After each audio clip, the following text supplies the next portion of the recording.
Good evening, folks. This is your No Banker Left Behind Bailout Watch for the 23rd of September. Well, let's talk about our wonderful Senate Banking Committee hearing today. We could call this Institutional Liars Sit at the Table and Dissemble all day. We could call it a lot of other things, too. That's one of the more polite ones.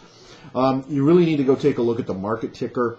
There's a new ticker up, the Institutional Fraud is the title on it, Ben Bernanke style. And this is really commemorating the hold to maturity nonsense that both him and Paulson were spewing today.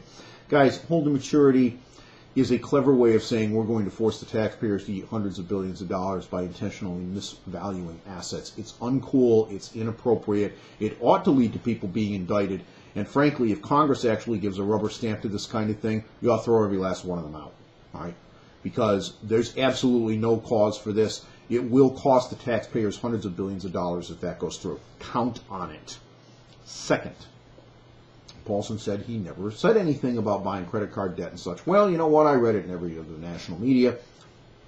Maybe maybe I need eye surgery. I don't know. Maybe I need glasses. I don't think so, though. I do think it was everywhere. Bloomberg, Wall Street Journal. I do recall it rather, stridently. It appears that the senators also recalled that.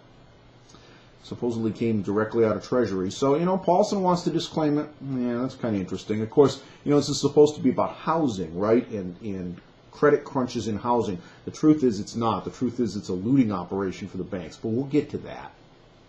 Senator Shelby then said, what if this doesn't work? Well, guys, it's not going to work.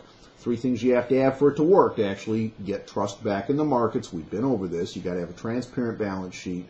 You got to get rid of this credit default swap monster, and you have to put the leverage ratio back to 12 to 1, no higher. The second, we actually got motion on today. This is a big deal. Eric Dinallo came out and said he's going to regulate credit default swaps that back bonds. And Chris Cox said he wants to regulate credit default swaps, period, and he wants to do it now. He wants the authority to do it now. Chris Cox needs to hear loud and clear, as does Congress, that this needs to be put on an exchange much like we have for listed options. If that happens, folks, if we can actually get that to happen, that will go a long way towards restoring trust in the markets. That is a very real, very positive step because it will take the fuse out of the nuclear derivatives device. That is something we need to be pushing on really, really hard. So when you go pound on the House, which is now the next one up for this, okay, and in consideration, and when you continue to pound on the Senate, what you want to tell them is you support Chris Cox having this authority to regulate derivatives. However, that authority must explicitly be to set up an OCC type of exchange like we have for listed options. And that's where all of these derivatives have to go. We do that, I love it. That's a very positive development from today. Okay, next up, clawbacks and punitive actions. Guys, what's the problem here? Is this really a disaster or not? Is there really going to be an imminent collapse of the American financial system? Hey, listen, the alternative, what Paulson and Bernanke told us is that the alternative to this bailout is that there's going to be financial Armageddon, right? Hundreds of bank failures, every big bank on Wall Street's going to go down, there's going to be no credit available, it's all going to lock up, nobody's going to be able to get any loans.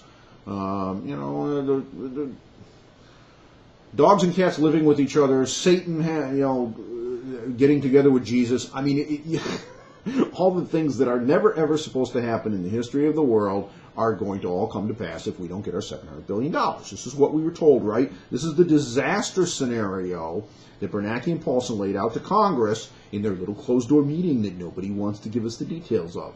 Okay.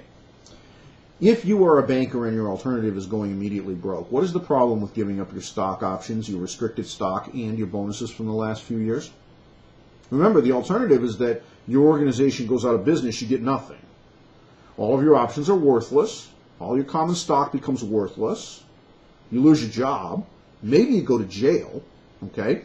The alternative is you give back your bonuses for the last couple of years that have been full of all this fraud and BS, but your company survives, and you get to earn some new options at a very nice strike price. Hey, listen, we issue all this new equity. The stock's very cheap. You get your options at a cheap price. Everything's okay, hunky-dory. 5-10 years from now, the stock was $100 a share. You make a god-awful fortune. What's everybody complaining about? Paulson and Bernanke say nobody's going to participate if they have these punitive actions in there. Well, you telling me there's no disaster? Are you telling me that there's no real need to do this right now?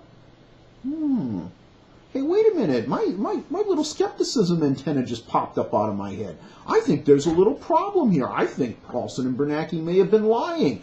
And then to add on top of that, the piece de resistance, we find out today from the White House press office that they've been working on this thing for weeks and months. Well, wait a minute, I thought this was a crisis. We had to come up with an immediate plan. The whole premise of this thing was, it's a 2-3 page document. Some guy typed it up on a word processor in the middle of the night and gave it to, to Barney Frank and Chris Dodd and these guys and said, pass it, gave Pelosi, said, you got to pass this right now. We got to have this $700 billion.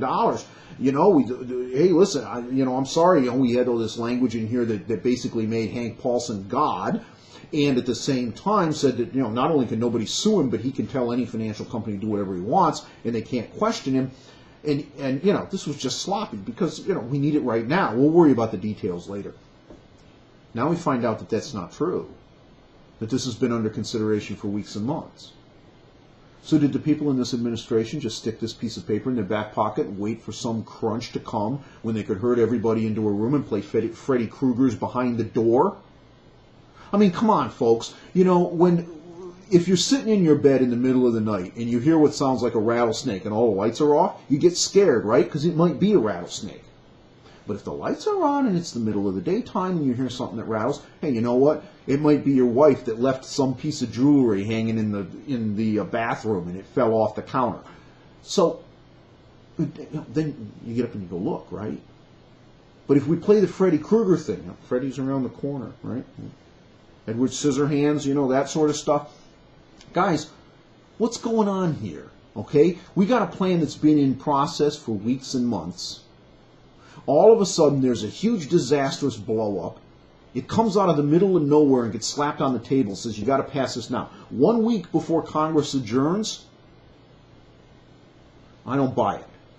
Okay? I don't buy it. I don't buy it for a minute. If this thing has been in consideration for this length of time and they've been working on this, this should have been presented to the leadership in the House and the Senate. They should have been well aware of it. They should have been talking about it. And this thing should have been already under process in the House and Senate as a bill. It wasn't.